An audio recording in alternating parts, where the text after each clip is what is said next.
Today I'm going to show you the 30-second trick for the perfect poached eggs. All right, so here I have a pot of water, which I brought to a boil, and then I turned it down, okay? You don't want to have a rapid boil when we're poaching eggs. So now our water's where we want it. What you want to do is we're going to grab our egg right here, okay? And we're going to take a pin. And we're going to take the pin and we're just going to poke it right through the egg. Just like that, okay? And we're going to gently place it right in the water. And we're going to cook it for 30 seconds.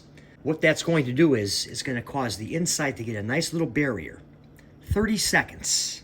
This is an amazing trick. Okay, so after 30 seconds, we're just going to grab our egg right out of the water here. And we're going to gently crack it into this ramekin. Now, you can't exactly crack the egg into the boiling water because it'll separate. So we're just going to give it a simple little, gentle little crack right into this ramekin here. Okay? All right, so now we have our egg in a ramekin. I'm going to season our water. I'm going to throw some garlic cloves in there, pinch of salt, black pepper. Now we're going to take our egg and we're going to gently drop it right in the water, just like that.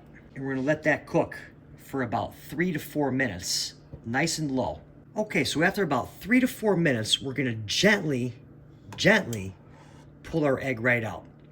And we're just going to let it hang out right here. Let it drain. Okay? We're just going to let it drain right here. I'm not a big fan of putting them on paper towels because they'll stick. So just let it hang out right here for a couple minutes.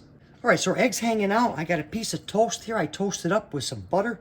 I like to season my toast with a little bit of salt, some black pepper. And now we can take our egg and just gently, right on our toast. Some green onions. Now we'll top it with some black pepper. Look at that. Yes, sir. Absolutely amazing. All this egg needs is a steak to go with it. Be sure to watch the steak video that's on your screen right now, and I'll see you over there.